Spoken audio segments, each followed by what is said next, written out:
नमस्कार. मी सुजाता केळकर. तन्वन आयुर्वेदिक research centre, Bhukum, Pune इथे आपल्या सर्वांचं सहर्ष स्वागत. मी तुम्हाला आज ओळख करून देणार आहे आमचे सिनियर डॉक्टर, डॉक्टर भाग्येश खरे. त्यांनी गेली 15 वर्ष पंचकर्मामध्ये सक्सेसफुली प्रॅक्टिस केलेली आहे. अगदी जगभराचे लोक येऊन आमच्याकडे ट्रीटमेंट घेतात. तर आपण सर्वांनी पण त्यांचा लाभ घ्यावा. ते MD इन आयुर्वेदा आहेत. तर आज डॉक्टर, मला तुम्हाला हे विचारायचं आहे, की आजकाल सगळ्यांनाच मणक्याचे आजार फार व्हायला लागलेत. त्याची काय कारणं असावीत? सध्या बदललेल्या जीवनशैलीमुळे काय होतंय, की व्यायामाचा अभाव हे सगळ्यात महत्त्वाचं कारण आहे. दुसरं याच्यामुळे काय होतं, की बैठ्या कामाचं स्वरूप वाढलेलं आहे. हं, हं. याच्यामुळे तुमच्या सांध्यांच्या, मणक्यांच्या ज्या नैसर्गिक हालचाली व्हायला पाहिजेत, हं, त्या हं. त्या प्रमाणात ज्या नैसर्गिक पद्धतीने व्हायला पाहिजेत, त्या होत नाहीयेत. याच्यामुळे काय होतं, की मणक्यांना जोडणारे जे छोटे स्नायू आहेत, हं, हं. यांची लवचिकता कमी होते. दुसरं महत्त्वाचं कारण आहे, की या वाढलेल्या कामाच्या स्वरूपामुळे आपल्याला मानसिक ताण वाढतो. हं, हं. आणि या सगळ्या गोष्टींचा एकत्रित परिणाम असा होतो, की तुमच्या शरीरातला वातदोष आहे, हा वाढण्यास सुरुवात होते. वातदोष वाढल्यामुळे हे मणक्याचे आजार वाढत आहेत सध्या. मग हा जो वातदोष वाढतो, हं. हा कदाचित आपल्या जेवणा-खाण्याच्या चुकीच्या पद्धतीने पण असू शकतं, असं वाटतं का आपल्याला? हो. कुठल्याही आयुर्वेदामध्ये सगळ्यात महत्त्वाचं काय सांगितलेलं आहे, की कुठल्याही आजाराचं मूळ कारण जे आहे, हे आहे अग्नी. हं, हं. म्हणजे अग्निमांद्य जेव्हा होतं, हं. तेव्हा कुठल्या आजाराची सुरुवात होते. अग्निमांद्य हे आजाराचं सुरुवात होण्याचं सगळ्यात महत्त्वाचं कारण आहे. अग्निमांद्य म्हणजे अग्नी मंद होणं. अग्नी मंद होणं किंवा अन्नपचन व्यवस्थित पद्धतीने न होणं. आता याला बरं. बरीच कारणं आहेत. म्हणजे तुम्ही खाण्यापिण्याच्या चुकीच्या सवयी असतील, चुकीच्या वेळा असतील, चुकीच्या वेळी चुकीचे पदार्थ खाणं असतील किंवा सध्या आपल्या खाण्यापिण्यामध्ये जंक फूड, पॅक फूड याचं प्रमाण वाढलेलं आहे. हं, हं. सकस आहार ज्याला आपण म्हणतो, षड्रसयुक्त सकस आहार याचं प्रमाण बरोबर. कमी झालेलं आहे. हं, हं. तर या आहारातून जे पोषण मिळायला पाहिजे, ते व्यवस्थित मिळत नाही.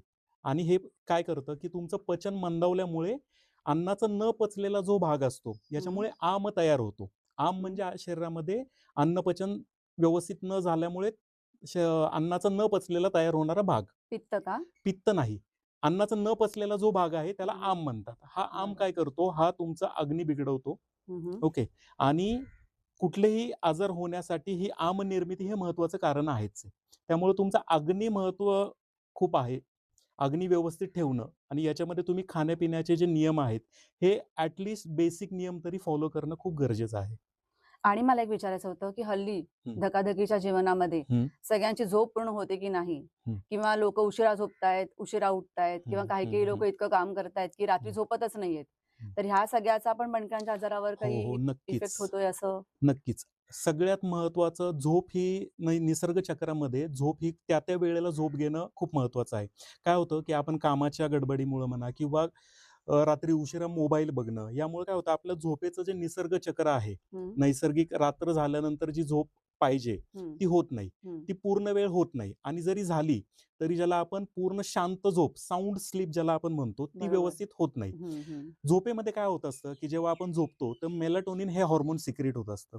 तर हे हार्मोन जेव्हा सिक्रीट होतं, तेव्हा तुम्हाला नैसर्गिक झोप लागते. याच्यामध्ये काय होतं, नैसर्गिक जेव्हा झोप लागते, तेव्हा नॅचरल रिपेअर मेकॅनिझम हं, म्हणजे नैसर्गिक तुमची शरीराची दुरुस्ती सोप्या भाषेत, ही झोपेमध्ये होत असते. मग जेव्हा तुमची झोप व्यवस्थित होत नाही, तर ही नैसर्गिक दुरुस्ती व्यवस्थित होत नाही होत नाही. आणि मग हं, तुमच्या हं. शरीरातले जो अवयव, जी सिस्टीम वीक असेल, ती कुठेतरी अफेक्ट होते आणि मग त्याच्याशी रिलेटेड आजार होऊ शकतात. आता मणक्याच्या ह्याच्यामध्ये काय होतं, तुमचा सततचा प्रवास, हालचाली न होणं, व्यायाम न करणं हं, हं. आणि झोप व्यवस्थित नसणं, मानसिक ताण या सगळ्यांचा एकत्रित परिणाम हा मणक्यांवर होऊ शकतो. बरं, पण आता जरी सगळ्यांना सगळं कळलं, की ह्याच्यामुळे हं, माझ्या मणक्यांचे आजार मला होत आहेत, हं, तरी ज्यांना दिवस-दिवस पीसी समोर, कॉम्प्युटर समोर हं. बसावं लागतं, बैठं काम आहे हां. किंवा ट्रॅव्हलिंग केलं तरी स्कूटीवर, बाईकवर, हं, कारमध्ये करतात. म्हणजे हं, एक्सरसाइज त्यांना करणं शक्य नाहीये. हं, तर अशा सगळ्यांनी स्वतःच्या मणक्यांचं हं. रक्षण कसं करावं आजार हां, होण्यापासून? आता याच्यात सगळ्यात महत्त्वाचं काही गोष्टींना आपल्याला पर्याय नाहीये. म्हणजे समजा तुम्हाला घरापासून ऑफिसपर्यंत जायचं, ट्रॅव्हल करायचंय बाईकनी किंवा इतर कशाने तुम्हाला प्रवास करायचा, तर तो टाळता येणार नाहीये. बरोबर. तर आणि ऑफिसमध्ये तुम्हाला 7-8 तासाचा समजा बैठा जॉब आहे. हं, तर सध्या बऱ्याच लोकांचं असं म्हणणं असतं, की आमच्या ज्या चेअर्स आहेत, ह्या स्पाईनला सपोर्टिव्ह आहेत. पण हं.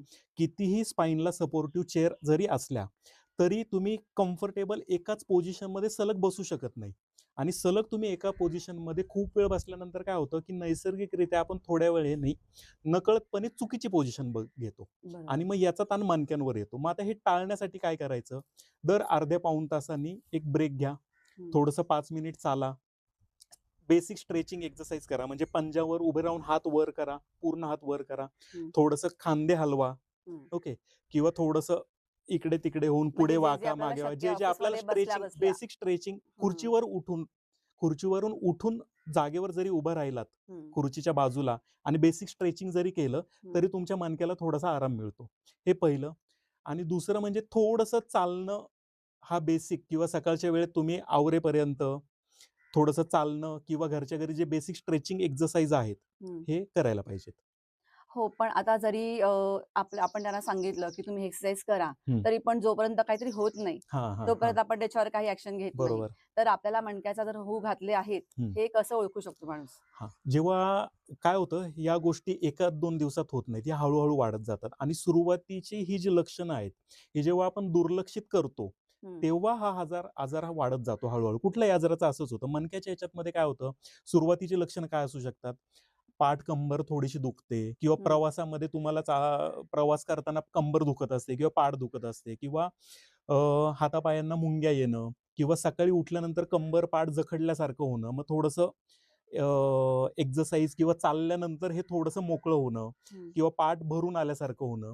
तर ही जी सुरुवातीची जी लक्षणं आहेत, तर ही तुम्ही दुर्लक्षित करून चालणार नाही. जेव्हा ही लक्षणं सुरुवातीला दिसायला लागतील, तेव्हाच खरं तर तुम्ही तुमच्या जवळच्या आयुर्वेदिक डॉक्टरांना कन्सल्ट करणं हे अपेक्षित आहे. म्हणजे लक्षणे दिसायला लागली असतील, तर हं, फक्त थोडंसं वॉर्मअप करून, थोडंसं स्ट्रेचिंग हं, करून फरक पडणार नाही. म्हणजे तुम्ही ऑलरेडी आता मणक्याच्या आजारामध्ये गेलेला आहात, तर तुम्हाला हं. ट्रीटमेंटची आवश्यकता आहे असा अर्थ होतो का? हो, ही लक्षणं जेव्हा दिसायला लागली, तर कुठेतरी याचा अर्थ नक्कीच असा आहे, की तुमच्या मणक्यावर आणि मणक्यांना जोडणाऱ्या स्नायूंवर त्याचा ताण यायला सुरुवात झालेली आहे.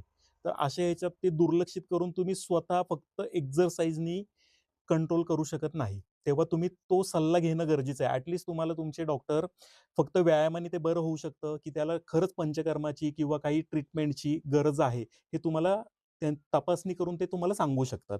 फक्त व्यायामाने जर बरं होणार असेल तर चांगलंच आहे. पण जर का समजा औषधांची गरज आहे, काही ट्रीटमेंटची गरज आहे, तर ते वेळी सुरू केलेलं कधीही चांगलं.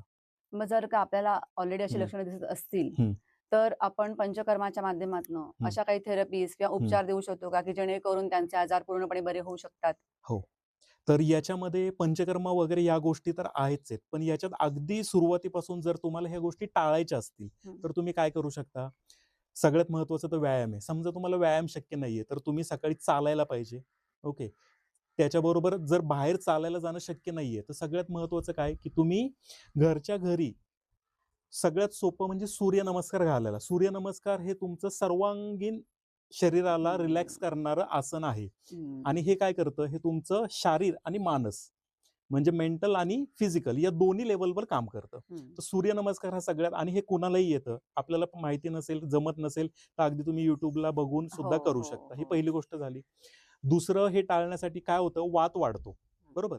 तर वात कंट्रोलमध्ये ठेवायचा. वात आपल्याला तो वाढू नाही द्यायचा. तर काय करू शकता तुम्ही? प्रवास होतो, या गोष्टी होणार आहेत, तर वात वाढणारच आहे. हं, तर तो वात वाढू नये म्हणून आपण काय करू शकतो? तिळाचं तेल किंवा अभ्यंग तेल हे आठवड्यातून एकदा, ज्या दिवशी तुम्हाला सुट्टी आहे त्या दिवशी हं, तेल थोडंसं कोमट करायचं. संपूर्ण शरीराला हलक्या हाताने मसाज करा. एक हं, 10 मिनिट, 15 मिनिट जेवढा वेळ तुम्हाला शक्य आहे तेवढ्या वेळ मसाज करा हं. आणि गरम पाण्याने अंघोळ करा. याने काय होईल? त्या तेलाने तो वातप्रकोप कमी व्हायला मदत होईल. हे पहिलं.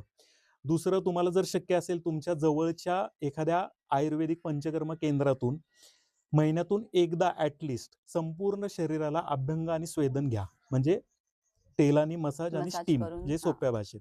याने काय होतं, की तो वाढलेला वात आहे तो कंट्रोलमध्ये यायला मदत होते. बरोबर. आजार जर समजा झाला तुम्हाला, की हं, मणक्याशी रिलेटेड आजार सुरू झालेले आहेत. ओके.